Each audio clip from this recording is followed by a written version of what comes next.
Welcome back, everyone, to another episode of the Body Language Explained series. My name is Ben Cardle, and if this is your first time to the channel, quick introduction. I'm the author of the best-selling book, The Monographs, which details the real-world application of the skill set of Sherlock Holmes.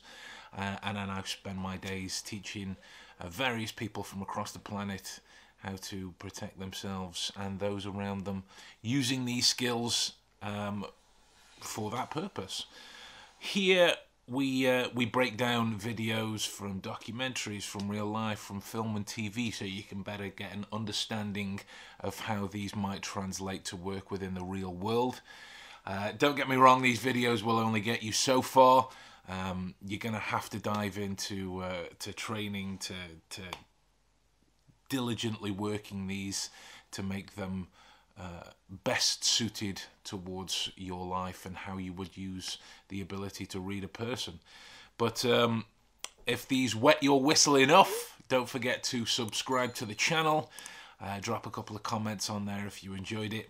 Hell, even if you didn't, I appreciate some of the constructive feedback as well. Today is quite an interesting one, given the stigma that surrounds this lady. It's a clip from Paris Hilton's new docu-film. I don't know what it's called, what the genre's called. This is Paris or something like that.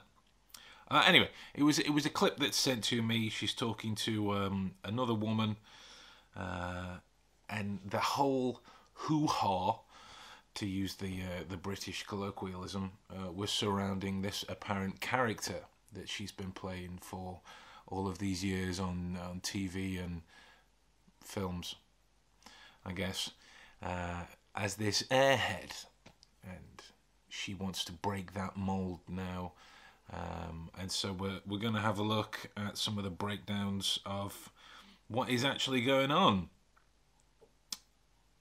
Let's not forget, context is key to everything.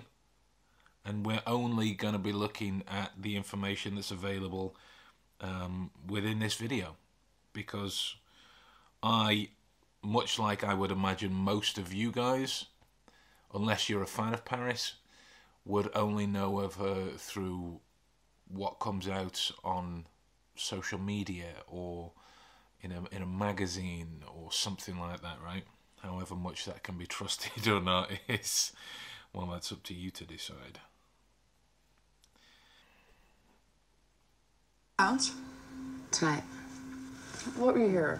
72 hours? What is it? Thursday? Yeah. I speak to you. So, I'm going to assume then, which is the wrong word first of all, presume, probably makes me sound smarter. I'm going to presume then first of all that this is supposed to be that real voice, which one could attribute towards growing up anyway. I sound much more different now being 34 than I did when I was 18. There's a growth there, first of all. No doubt that it's probably highlighted and caricatured a little bit more for the sake of public appearances. But we've been in here a couple of seconds. What stands out more so than anything is that the work that's been done on her in terms of botulinum and the like, because there's not a lot of residue at all there, which is either going to be one of two things with this conversation. Either it's going to be something that isn't very emotionally stimulating, or it highlights the strength and repetition of the work, or both. You say you're going to bed, then I'll wake up and I'll see you posting an Instagram at like 6 a.m. And I know you haven't slept. I can't sleep. Why? My mind won't stop moving. Oh, I've been there. Yeah, that's a sucky situation to be in. But if you look at the dynamic here between these two, the type of conversation that's happening, that's not just a staffer who's someone who works with her. That's clearly got to be a family member. They've got the same sort of nose ridge as well. But yeah, that's interesting, given her rather depleted exterior. You need to go on a vacation. I've told you this for 15 years. You've never listened in the 15 years. Guess that makes it obvious that she's family now. I haven't went on a Go to vacation. Hawaii with no phone Yeah, right. and just chill. I can't. Why? Because the schedule is too busy. I haven't been on a vacation and... Because you're greedy and you I'm won't not turn down a greedy. check. I love making money. Okay, so what we've got within her here, if you look at this type of display mixed with that kind of genuine coy, wry smile, is, the love for making money is there, which one could misconstrue in terms of vanity, right? But you could also say that about successful business people, that in terms of semantics, that's what you would need, right? That's what you would need in order to make your enterprises a success. They would need to make money.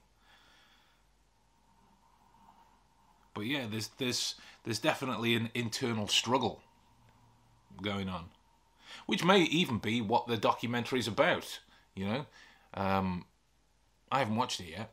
It may even be about this character that she was playing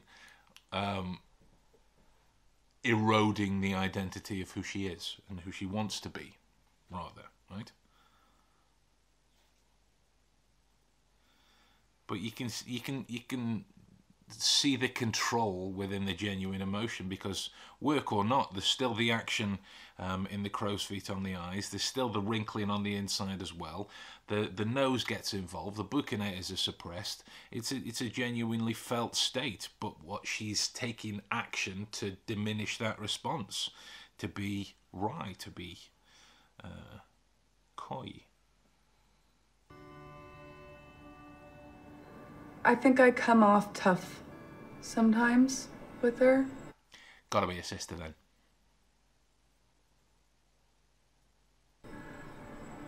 But I feel I have to because she has so many yes people and kiss asses around her that I'm gonna tell her the truth. Yeah, you gotta be a sister. You wanna show her your room? Yeah, I want to see your room. Okay, look at that, right? You can see that struggle in there as well, and that's not a genuine smile. So is this the sister that has everything that Paris is aspiring for? Family, right? Which, say what you want about her, right? Is going to be difficult for anybody with the kind of background that she's got. If you want to change and leave that younger self behind and start a family, there's going to be those cause for concerns, which would mean she's got a lot of psychological hang-ups as well. Because again, if you look back to the coy smile from before, there's no eye activity there, and the smile is more a baring of teeth. It's just more, right? There's no body involvement.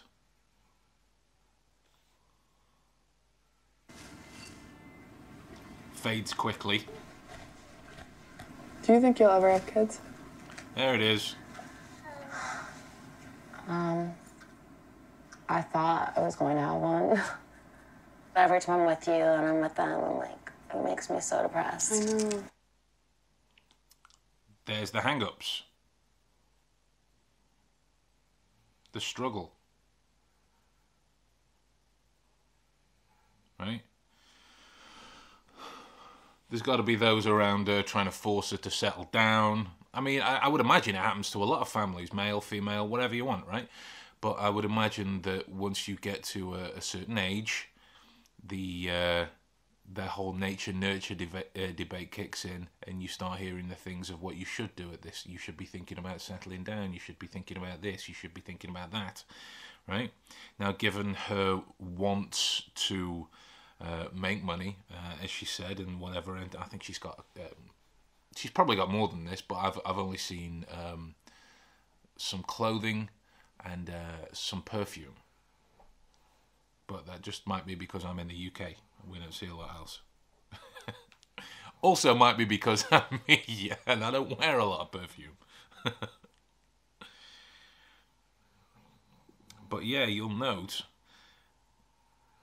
the almost anhedonic response, and that she isn't able to express a lot to a certain level, a certain height, right?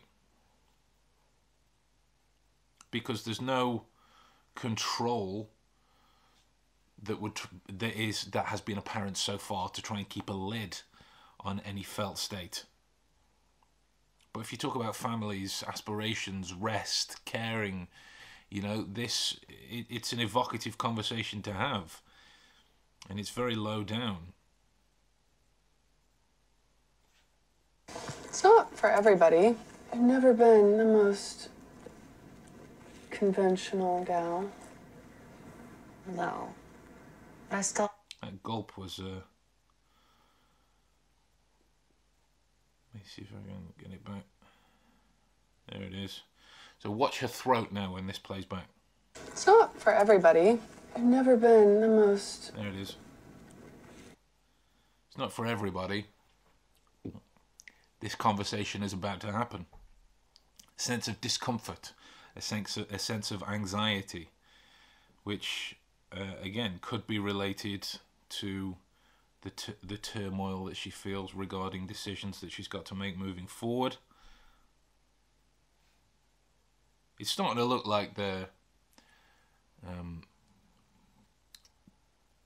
when a snowball rolls too far, gets bigger, and then gets out of control. You can't control it anymore. It's too big, and it's starting to look a little bit like that's what's happened to her here. Conventional gal. No. But I don't want to be like... Bye. Can I have a hug? Oh. See, there you go. Again, the difference. Genuine felt state. Eyes, mouth muscles, teeth showing, curvature, nose involved. Genuine, right? And I bet it fades. That's love there. Big hug. Still there, still there. I love you. I love you. Love you, Lily Grace. A couple of cuts, so bye, honey. We're probably not going to be able to see that. Have fun. Still there, still in the cheeks. That's so sweet. And it's so fun. You just get to relive everything that you did. Like watching cartoons in the morning. I still do that. Having Lucky Charms and Captain Crunch. I still do that. Respect. I'm still a good fan of a cartoon. Even though I am in my mid-30s and my mother does look at me disapprovingly. So what? Right? But yeah, there's the... would she be the older sister then? Not statistically, just because of the children.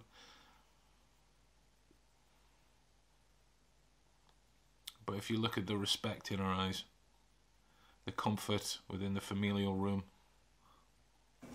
Alone. So yeah. Alone. I don't...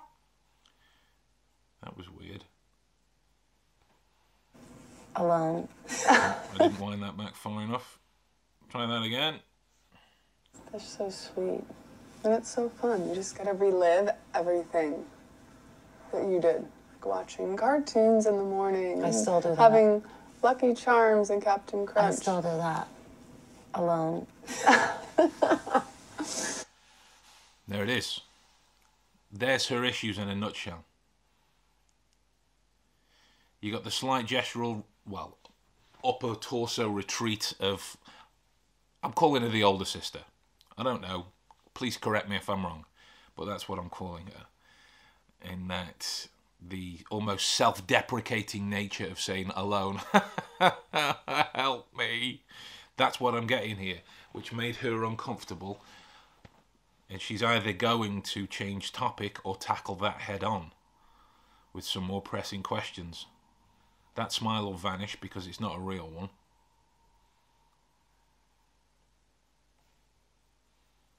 That's more than likely then going to be the root of her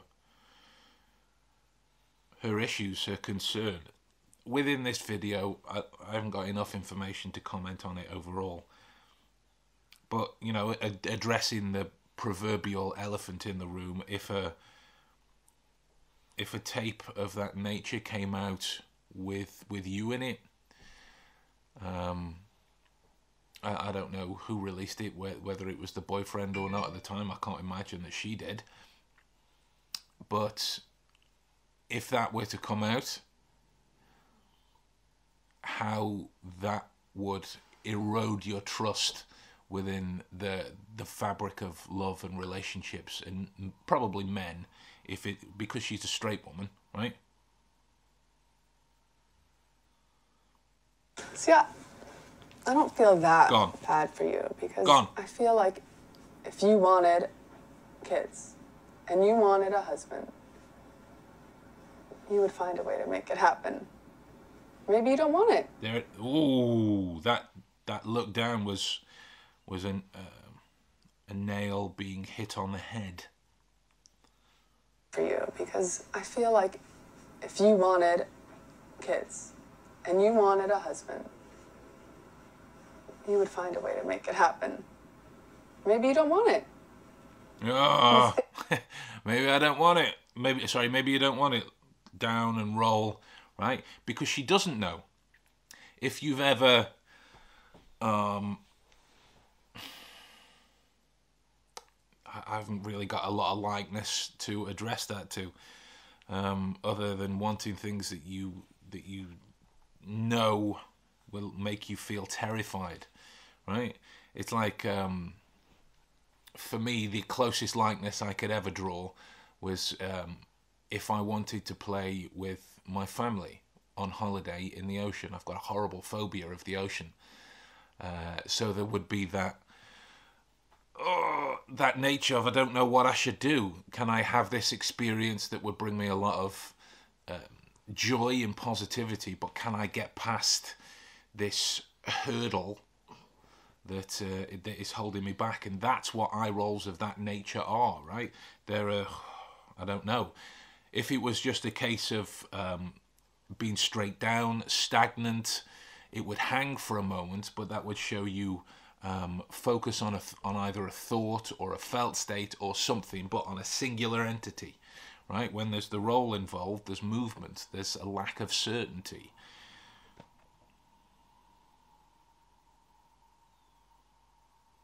Yeah. Conversely, the role at the top is still a lack of certainty, but it's largely for a much more negative response. Oh, I don't know.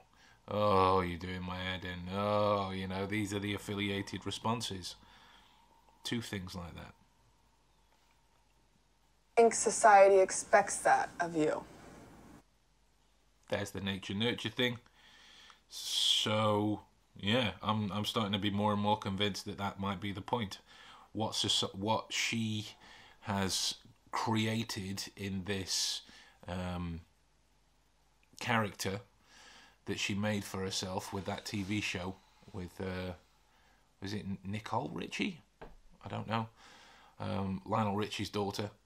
That bit I know. Of the dumb blonde airhead kind of exterior, right? And then that's the animal that's gotten out of control. So that's what people tend to assume or think of her, which can lead to such a level of perceived responsibility with that, because she's got an army of fans. She has. I don't know anything about them, and just in terms of numbers, right? If you've got that many fans, you must be doing something that they respond to, which would go across several demographics, which would call into question these ideas that society is trying to force upon you. You're of a certain age now, a husband, kids, blah, blah, blah, right? And then you've got your psychological issues as a result. So there's a lot of anxiety being felt within her. No wonder she can't sleep. No wonder her mind keeps racing. But if you don't genuinely want it, it's a lot of responsibility. I just don't want to miss that opportunity. I know. To never do it. I know. Yeah. At least I had my eggs frozen. Yeah. I don't want to have missed that opportunity to have never done it, right? That is a statement right there that if you look at it from a statement analysis perspective, it directly highlights that kind of hurdle-esque nature, right? So she's definitely got a lot of trust issues as well. This is something she's at least got inclinations towards, but there are hang-ups, which I would guess are to do with men, romance, public appearances, public image, that type of thing. Thank God. I definitely want to have a girl first, name her London, but I just don't know when I'm going to have time. Like, I will not stop until I make $1 billion. Wow. I'd be happy with 20 quid, love. But fair play, right? That level of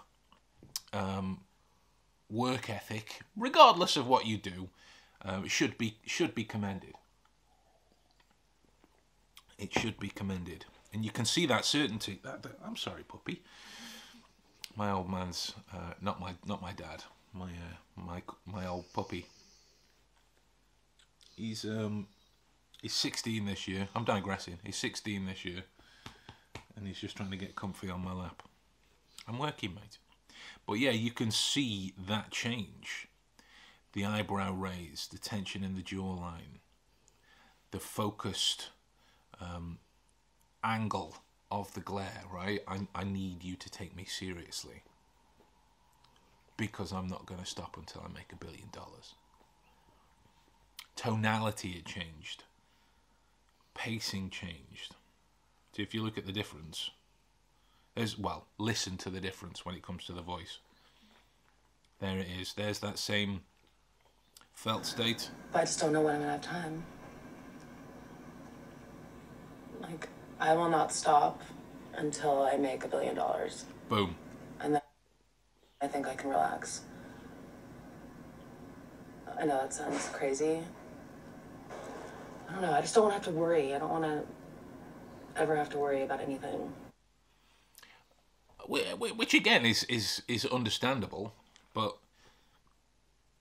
from a abductive reasoning perspective, it allows us to understand more about her I don't know what the right word is, her thought pattern, her comfort zones, right? Her psychology, as it were, to use that as more of an adjective than anything else. Because if you feel that you need to strive towards $1 billion for a level of comfort, then your levels are completely skewered in terms of what provides you comfort. Now, what we can again abduce by this is that a lifetime spent on screen, pretty much, whether that be mobiles, TV, or whatever, but she's pretty much been around for years. I would argue a decade and a half at least at this stage, and she's still very young, right? So that is a lifetime spent on screen from a very early age. And if you look at other characters that has happened to, particularly with child actors, you get the altered perception of reality, right? You get deep psychological concerns because you've never had a real chance to grow up under your own steam. I mean, Michael Jackson's the best example. Say what you want about him, one way or the other, but a lifetime from a very early age spent in the spotlight, under focus, under scrutiny, under anger and tension and control, without the room for natural growth. It's gonna do things to you. And you happy? No. Sometimes. There it is. I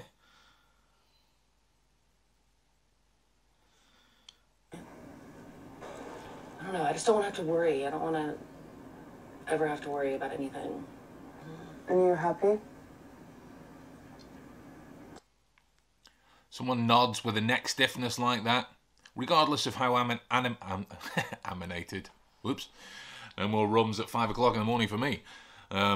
If someone nods with that level of neck stiffness, that is a freeze behaviour, which contradicts on an anatomical level the words or felt state that you're trying to give off. Somebody going, regardless if this is going crazy and everything else is going crazy, yeah, oh my God. If this is tense, if this is immobile, freeze response. It's completely trying to contradict exactly what's happening. But for the sake of our viewing, she gave us a more declarative response anyway. Sometimes. Sometimes. You don't seem that happy lately. Really? I don't know what to do. She's not. She's not happy.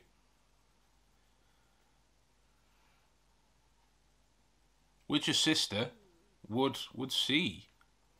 15 years, you know, we get an idea of a time frame. Which, if she's been telling her for 15 years, there we go. That's at least a work time frame. But yeah, look at that austere response.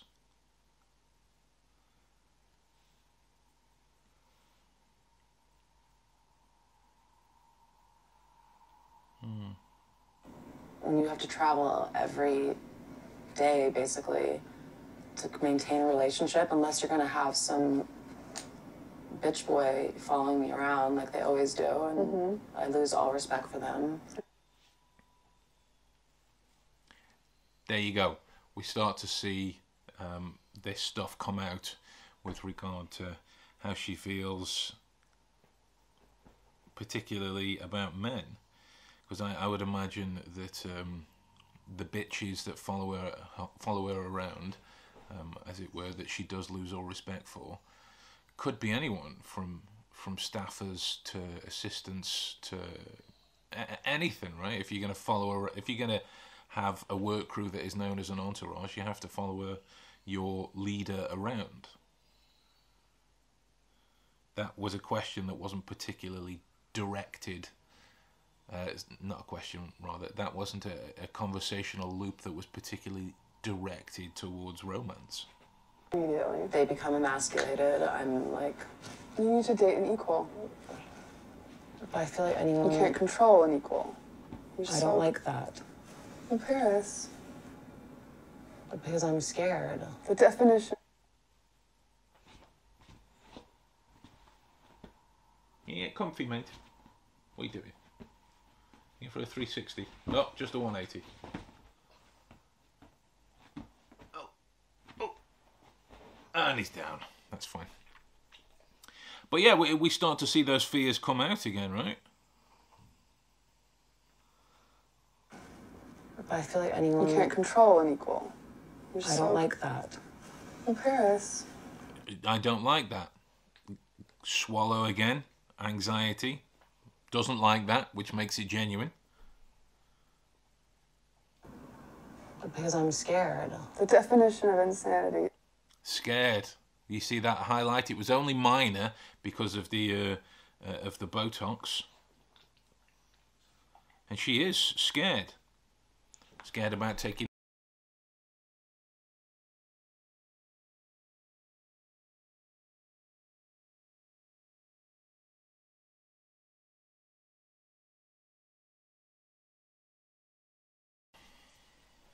my My camera went off. It reached the maximum recording time. So, take two. So yeah, we see those fears start to come out. She has highlighted what they are in terms of thinking about equals and a particularly decent partner. The only aspect I can reason backwards from, because I don't know her career that well, would be the sex tape that would leave you that dubious over someone's genuine responses towards yourself if you didn't have 15 years worth of trust built. Is doing the same thing over and over and expecting different results. Okay, well, I've been doing the same thing. And you're insane. I'm not insane, but... You are messed up. I don't know, I'm freaked out by people. Especially men. Yes, there it is. Ouch. She's freaked out by people, especially men. Why wouldn't you be if you've lived that life?